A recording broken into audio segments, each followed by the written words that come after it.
Hello guys, कैसे हैं आप सब। आई होप आप सब हैप्पी फिट एंड फाइन, बिल्कुल परफेक्ट होंगे। सो आज मैं आपके लिए ना एक ऐसी इन्फॉर्मेशन लेके आई हूँ जो कि मैं कंफर्मली कह रही हूँ शायद ही किसी को पता होगी। आज तक आपने ये तो सुना होगा कि किसी भी मान लीजिए सन का राइट ग्रैंडफादर की प्रॉपर्टी पे, फादर की प्रॉपर्टी पे, है ना। ये सारे राइट्स आपने सुने होंगे, नॉर्मल है, सुनते ही रहते हैं। वैसे केसेस बहुत सारे आते हैं कोर्ट्स में। लेकिन क्या आपने कभी ये सुना है कि कोई नाती या नातिन अपना अधिकार अपने नाना की प्रॉपर्टी पे दिखा रहा हो? क्या आपने कभी ऐसा कोई केस अपने सामने कभी भी सुना है, होते हुए देखा है? नहीं ना। मैं आपको बताती हूँ, एक ऐसा ही क्रिटिकल केस अभी सुप्रीम कोर्ट ने क्लियर किया है कि नाती और नातिन का अपने नाना की प्रॉपर्टी पे अधिकार है या नहीं, और है तो कितना है। इस बारे में सुप्रीम कोर्ट ने बहुत सारी चीज़ें भी क्लियर करी हैं। सो फर्स्टली मैं आपको सजेस्ट करूँगी कि मेरी जो लास्ट वीडियो है, जो हिंदू सक्सेशन एक्ट 1956 के ऊपर है और 2005 अमेंडमेंट इन सेक्शन 6, इसके बारे में मैंने उस वीडियो में सब कुछ इलेबोरेट किया हुआ है। तो अगर आपने मेरी वो वीडियो नहीं देखी तो पहले जाके उस वीडियो को देखो, लिंक डिस्क्रिप्शन में है। और ऐसा मैं इसलिए कह रही हूँ कि ये वीडियो मेरी उस वीडियो से प्रॉपर लिंक कर रही है, तो वो वीडियो देख लोगे, कॉन्सेप्ट प्रॉपरली क्लियर हो जाएगा और ये चीज़ जो आप बताने वाली हूँ बहुत अच्छे से समझ आएगी। लेकिन फिर भी मैं कोशिश करूँगी कि इस वीडियो में मैं आपको सब कुछ अच्छे से समझा पाऊँ।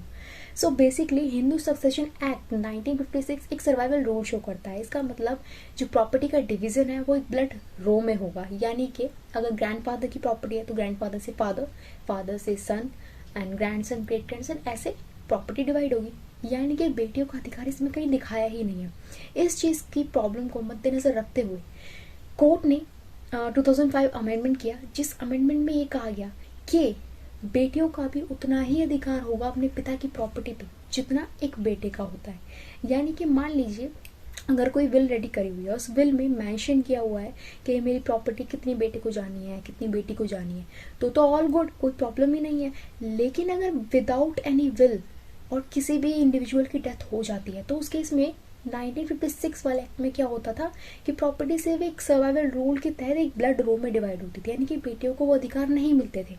2005 amendment in section 6 of Hindu succession act 1956 के इस अमेंडमेंट ने ये क्लियर किया कि अब ऐसा नहीं होगा।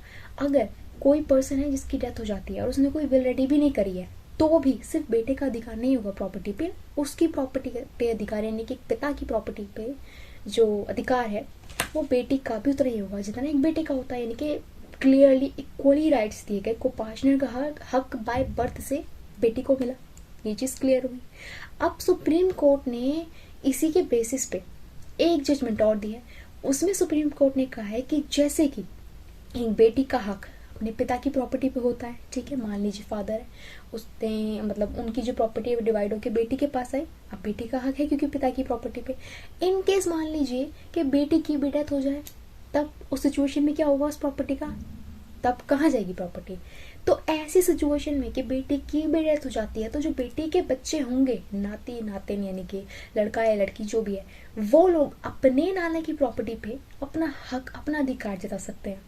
वो प्रॉपरली ये दावा कर सकते हैं कि हाँ, ये जो प्रॉपर्टी है उस पर हमारा भी हक है। क्लियर हुआ?